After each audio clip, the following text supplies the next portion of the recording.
I'm Marihan Hegazy. I'm a graduate student here in Northwestern, and today I'll be telling you about my pursuit in trying to understand the culprit of SAM syndrome.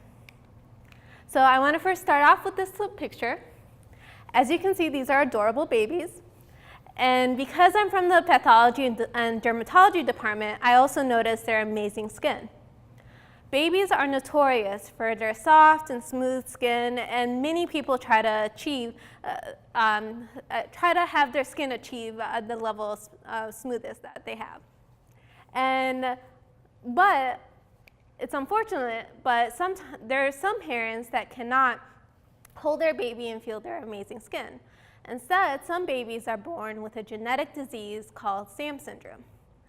SAM syndrome causes inflammation in their skin, and also they're a lot more susceptible to infections. And as a result, their quality of life is diminished. And there's also no proper treatment for them yet. So what is SAM syndrome first? SAM is just an acronym for a collection of symptoms. S stands for severe dermatitis. A stands for multiple allergies. And M stands for metabolic wasting. So SAM syndrome was first reported in 2013. And so it's relatively new, and not a lot is known about it yet, especially the basic biology. And so in order to find better treatments, we need to understand what's going on in the cell. And that's where I come in. I study the culprit of SAM syndrome, which is a protein. It's a protein called desmoglein-1. Desmoglein-1 is it's found on the surface of skin cells, and it's an adhesion protein. So that essentially means it acts as a glue that helps skin cells stick together. However, we believe desmoglein-1 is the culprit of SAM syndrome because SAM syndrome babies have a mutation in desmoglein-1 that prevents it from being at the surface of the skin.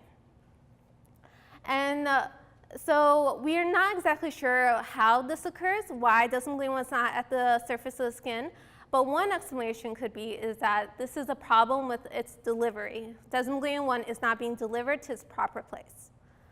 And however, not enough is known about the delivery mechanisms of desmoglein-1 in normal situations. So I'm still in the beginning of my research, and so before I can go into what's going wrong with SAM syndrome babies, I have to understand what's the normal delivery mechanisms of desmoglein-1. And to do this, I can receive samples of normal skin samples from patients here in Northwestern by collaborating with amazing physicians, and I can isolate the skin cells from these samples and then use microscopy to understand what's happening to desmoglein-1 in normal situations. And this is a video. And in the red dot is called desmoglein-2.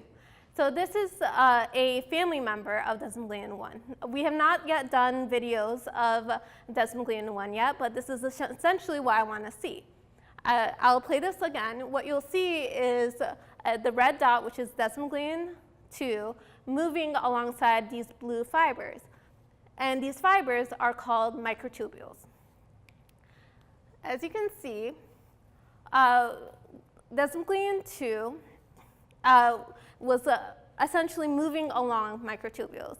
And what I believe is happening in desmoglein-1 is something similar.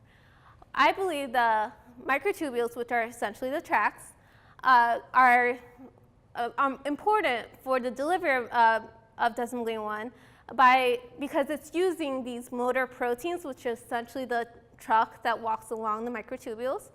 And when desmoglein-1 is mutated, there might be something wrong with this association. And that's what I would like to see.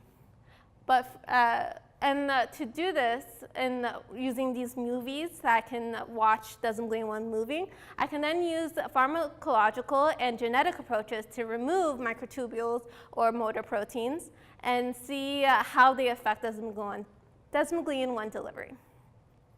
And then once I understand how desmoglein-1 is delivered in normal cells, then I can go into SAM syndrome babies and receive samples and see what's going wrong with these SAM syndrome babies. However, that's a little bit more challenging because SAM syndrome is rare.